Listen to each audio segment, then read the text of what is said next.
Ankleshwar JDC માં ચૈત્ર નવરાત્રીને લઈને શરીર માટે ઉત્તમ ઔષધિ એવા લીમડાના રસનું વિતરણ કરવામાં આવ્યું હતું। ચૈત્રી નવરાત્રી અને ગુડી પડવા પર્વ નિમિત્તે અંકલેશ્વર જીઆઈડીસી વિસ્તારમાં આવેલ અટલજી જુગર્સ પાર્ક ખાતે રઘુવંશી મહાજન લોહાણા સમાજ દ્વારા લીમડાના રસનું વિતરણ કરવામાં આવ્યું। દર વર્ષે ચૈત્ર માસ દરમિયાન આયોજિત થતી આ સેવા પ્રવૃત્તિ હેઠળ મોર્નિંગ વોક માટે આવતા લોકોને સ્વાસ્થ્ય માટે અત્યંત લાભદાયી એવા લીમડાના રસનું વિતરણ કરાય છે। આ વર્ષે પણ પરંપરા જાળવી રાખતા સમાજના આગેવાનો અને સભ્યો દ્વારા આ સેવા કાર્ય કરાયું। નોંધનીય છે કે રઘુવંશી મહાજન લોહાણા સમાજ દ્વારા છેલ્લા 10 વર્ષથી સતત આ પ્રકારનું સેવા કાર્ય કરવામાં આવી રહ્યું છે। આ પ્રસંગે સમાજના આગેવાનો, મહિલા આગેવાનો તેમજ મોટી સંખ્યામાં સભ્યો ઉપસ્થિત રહ્યા। સર્વેને જય માતાજી।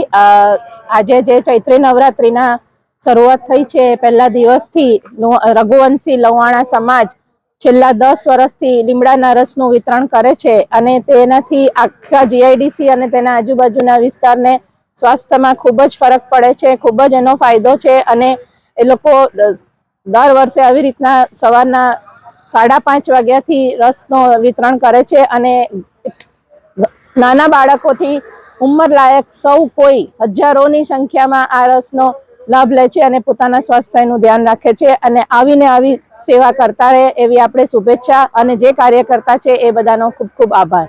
સર્વને જય જલારામ। અમે રઘુવંશી પરિવાર લોહાણા પરિવાર તરફથી રોજ સવારે 4 વાગે ઉઠીને તાજા લીમડાનો રસ બનાવીએ છીએ। રાત્રે 9 વાગે લીમડો લાવી સાફ કરી ધોઈ અને પછી સવારે 4 વાગે એનો રસ કાઢીએ છીએ અને સર્વ લાભાર્થી અહીંયા જોગર્સ પાર્કે સવારે લાભ લેવા માટે આવીએ છીએ। અમે 9 દિવસ સુધી લીમડાના રસની સેવા આપીએ છીએ। જે ચૈત્ર મહિનામાં કડવો લીમડો પીવાનો હોય છે તેની અમે છેલ્લા 9 વર્ષથી સેવા આપીએ છીએ અને એ સેવા અમે 9 દિવસ આપીએ છીએ ને ઓછામાં ઓછા 4 થી 5 હજાર લોકો આ સેવાનો લાભ લે છે।